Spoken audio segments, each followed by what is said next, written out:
Guys, good morning, welcome back to my YouTube channel Chhaya Thakor blogs. તો અત્યારે હું છું પાલીતાણામાં. ગઈકાલે રાત્રે 12 વાગે શૂટિંગ પૂરું થયું છે અમદાવાદમાં, અને પતાવીને 12 વાગે અમે લોકો નીકળી ગયા હતા પાલીતાણા આવવા માટે. હું, મારી સાથે છે ધવલ અને ધારાજીતી બંને.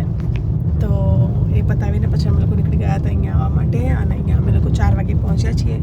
4 થી 6 સૂતા છીએ અને 6 વાગ્યાના રેડી થઈને 7 વાગ્યાનું શૂટિંગ ચાલુ થઈ ગયું છે. અત્યારે 8:45 થયા છે અને મેં અત્યારે જસ્ટ વિચાર્યું કે ચલો હું બ્લોગ શૂટ કરું.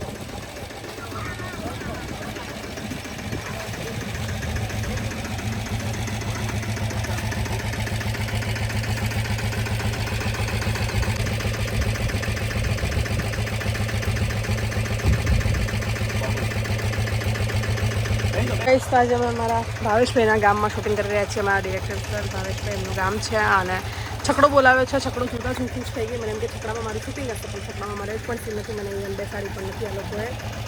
હીરોનું શૂટ છે એની અંદર. અને કંઈ નહીં, ચલો હવે ચેન્જ છે કોસ્ટ્યુમ, તો હું જઉં ત્યાં આ લોકોને શૂટિંગ કરતા. ગાઈઝ, તો આ છે આજનું અમારું લંચ. આખી ડુંગળીનું શાક, પુલાવ અને ભાખરી. Rolling, rolling. Okay. Sound. Rolling, rolling.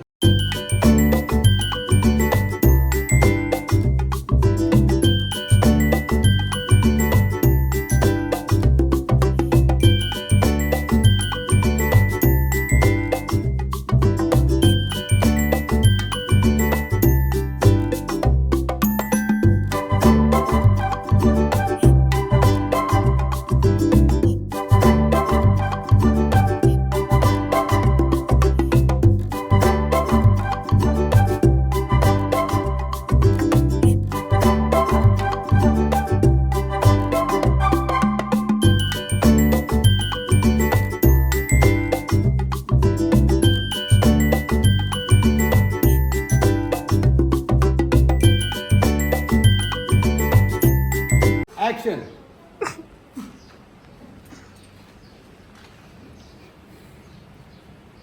Freeze.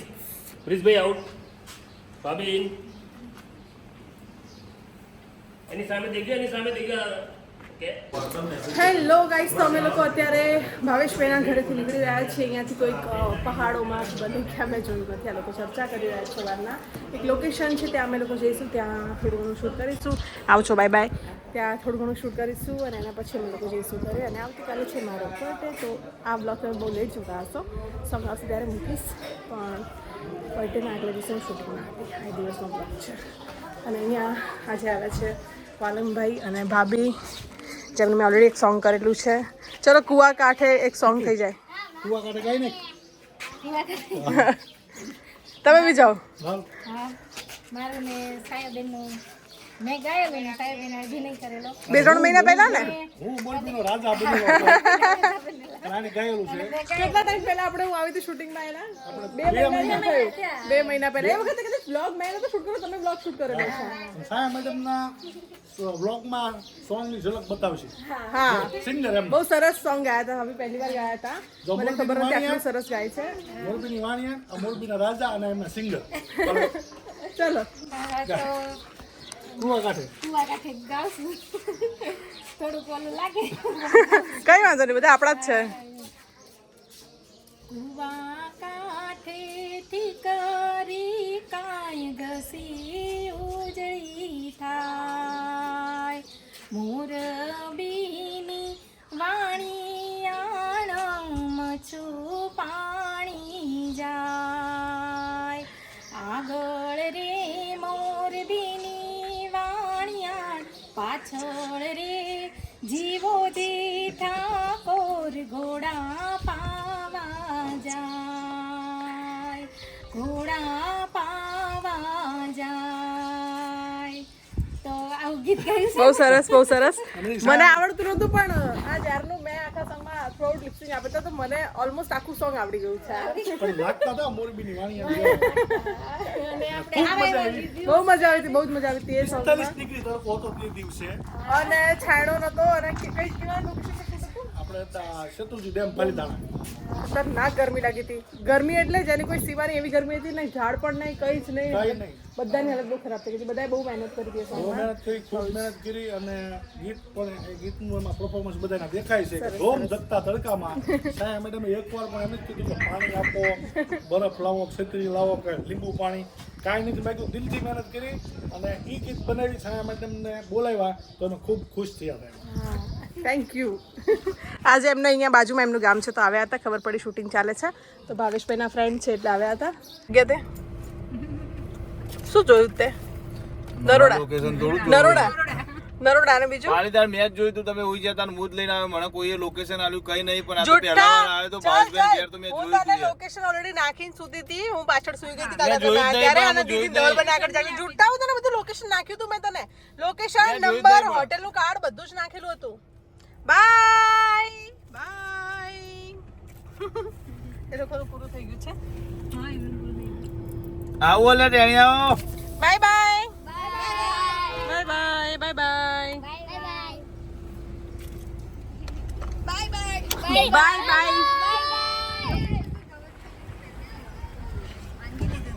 મેં એને આપીને સૂતી હતી. મેં કીધું હું શું છું. ગાઈસ ગઈકાલે હું શૂટિંગ માંથી આવી હતી. ધવલ તો ઘરે આખો દિવસ ગાઈસ ગઈકાલે તો હું શૂટિંગ માંથી મેં તમને કીધું કે હું આવું પણ તમે ના પાડી આવી અને મેં ધવલને કીધું તું ઘરે રહેજે, તું આરામ કરજે. તો આપણે આખી રાત ડ્રાઈવ કરીને જવાનું છે પાલીતાણા અને નેક્સ્ટ ડે શૂટિંગ છે એટલે મેં એને ઘરે રાખ્યો તો હું મારા બીજા શૂટિંગમાં એને ના લઈ ગઈ અને એ ભાઈ રખડવા જતા રહ્યા અને સૂતા નહીં. સોનબંધ કર. સાચી વાત છે ને? સાચી વાત છે. અને પછી રાત્રે મને કે છાયાબેન મને ઝોકા આવે તમે થોડી ગાડી ચલાવી લેશો. વધારે ના થઈ ગયું હા ના ના ખતરનાક થયું હતું. રસ્તો આખો બ્લોક થઈ ગયેલો અને ગ્લાસ નીચે અવાજ એટલો આવીને તો ઉઠી ગઈ હું તો એકદમ. મેં કીધું શું થયું તો પછી ખબર પડી. મેં કીધું અચ્છા ટ્રાફિક જામ થઈ ગયો હતો અને હું તો સુઈ ગઈ હતી મસ્ત. 1 વાગ્યાની સૂતી હતી. સવારે 4 વાગે અહીંયા પહોંચીને હોટલની બહાર પહોંચીને દીદી લોકોએ મને ઉઠાડી કે હોટેલ આવી ગઈ આપણી. પછી હોટેલ પર આવીને એમ લોકો 4 થી 6 સુઈ ગયા. 4 થી 6 ઊંઘ જ નહીં રાતે બી તમે તો ઊંઘી ગયા છો. હું તો ઊંઘતો જ નહીં યાર. આજે આખો દિવસ તે શું કર્યું? કશું જ નહીં કર્યું પણ 2 કલાક જ હું તો છું આખો દિવસ. અમે એને 2 કલાક ઊંઘી ગયો. આખો દિવસ તું સુઈ રહે કેમ કે વળતો તાર ગાડી ચલાવવાની છે ને વળતા હું પણ પાછી 2 કલાક મને ઊંઘ નહીં આવી. તમે કેમ જોર બેસી મને ઊંઘાડો યાર. એવું ના હોય તો પાછળ કાલ મને બી ઊંઘ નથી આવી રાત્રે તો મેં એવું કમ્પ્લેન કરી કે હું બી નથી ઊંઘી. એવું થોડી હોય લે. પણ તમે તો પણ મેં તમે ગાડી ચલાવવા રિટર્ન માં આલું તો તમે મને કહી શકો કે ઊંઘ્યો કેમ નહીં ને એવું બધું હોય યાર. તમે તો જબરા માથે પડો તમે તો. તમારે રિટર્ન માં ગાડી આલું તો તમારે સમજી લેવાનું બપોરે ઊંઘવાનું કીધું નહીં ઊંઘ્યો. એ તો તું કેવી આપે પેલા માસ્ટર જેવી છે ને મને ક્યાંથી આપીશ તું? અને તારે તો ફાટે છે પહેલી વસ્તુ. મારું ડ્રાઇવિંગ પ્રો છે એટલે તારી ફાટે છે. મને ઊંઘ આવે ને તો હું ગરમ પાણીથી મોં ધોઈ લે પણ તમને ગાડી નહીં આવે. કેમ કે મારું ડ્રાઇવિંગ જોરદાર છે. તમને ડર લાગે છે. ધવલ બહુ રેર કેસમાં મારી જોડે બેસે છે ગાડી ચલાવતી હોઉં ત્યારે. બહુ જ રેર કેમ કે બહુ જ થાકેલો હોય કે અમે દૂર જઈને આવ્યો ને તો ક્યારેક કહું કે લાવ ધવલ હું ચલાવી લઉં 20-25 કિલોમીટર તો અને બી સુઈ ગયો હોય ને તો આગળ નીકળી જાય તો ઠીક છે. બાકી હું ચલાવતી હોય ત્યાં સુધી બેસતો નથી. ના બે પાયલોટ હતો બહુ બધો પ્રો ડ્રાઈવર છે.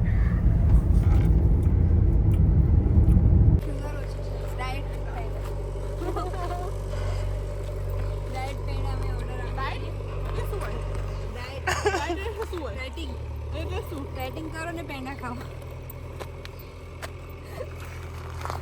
બંધ કરો વિડિયો.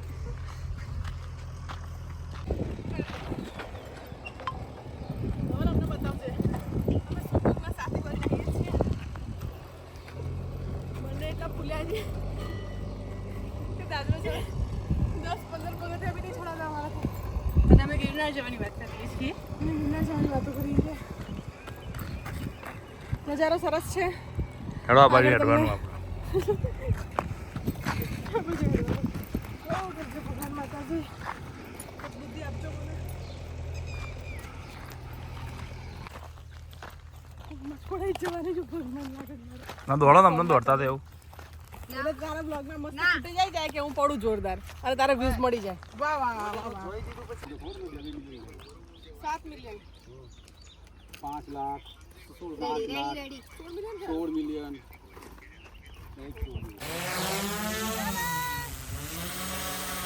આપણે નીચે બેસવું પડે ને, ઊભા હતા તો દેખાડે બેઠેલા નહીં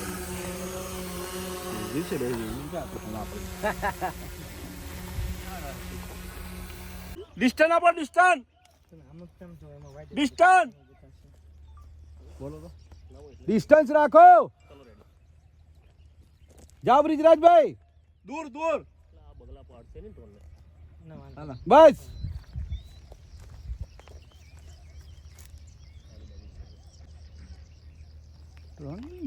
ચલો રેડી હો ભાઈજી. રોલિંગ. ચલો રેડી હે સાહેબ, રેડી. એક હાથ નીચે, ડાબો હાથ નીચે, ડાબો ડાબો નીચે. હા, અને ફેસ આ બાજુ. હા, યસ. ચલો રેડી, રોલ રોલિંગ. એક્શન. ચાલો.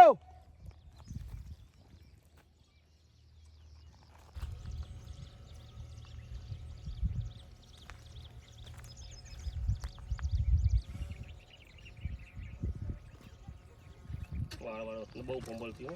One more one more same. બહુ ફંબલ થયો. ફંબલ ના થાય ને, વાર સાચવજો. ચાલો અમે ઉપર જઈએ. ચાલો.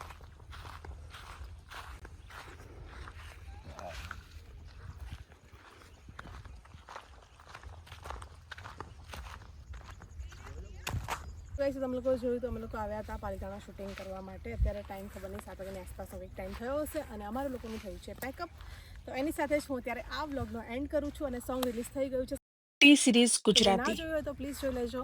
લિંક તમને ડિસ્ક્રિપ્શન બોક્સમાં મળી જશે અને કોમેન્ટ કરજો સોંગ તમને કેવું લાગ્યું અને મારા વ્લોગને વધુમાં વધુ શેર કરજો અને મને સપોર્ટ કરજો. Thank you. દેવજીનું મંદિર છે, નીચે દર્શન કરી લઈએ. રાકેશ ગેલો સીન રાત્રે સુતા હોય છે ને, અહીંયા શૂટ કરી દો. કયા સોંગનું? એ જ ગીત. તમે આવવાના હતા પણ આવ્યા. ગાઈસ તો પાલિતાણાથી અમદાવાદ સુધી આવી રીતે પાછળની સીટ પર હું સૂઈ ગઈ હતી. Hello guys, happy birthday to me. ચલો ઘરે પહોંચી ગઈ છું, બહુ જ થાકી ગઈ છું. તો ઘરનાને મળું અને મેકઅપ નીકળું, ફ્રેશન અપ થવું, નાહી ધોઈને પછી સૂઈ જાઉં. આવતીકાલે મળીએ. બાકી મારો બર્થડે લાગી ગયો છે, 12 વાગી ગયા છે. હું ઘરે પહોંચી છું શૂટિંગમાંથી અત્યારે. ગાઈસ તો ઘરે આવતા 1 વાગી ગયો હતો અને હું બહુ જ થાકેલી હતી દિવસે, કેમ કે 2 દિવસ બેક ટુ બેક શૂટ. નાઇટમાં મેં 2 દિવસ ઊંઘી નહોતી અને એના માટે થઈને બહુ જ થાકેલી હતી. ઘરે આવીને નાનકડું સેલિબ્રેશન કર્યું અને પછી સૂઈ ગયા.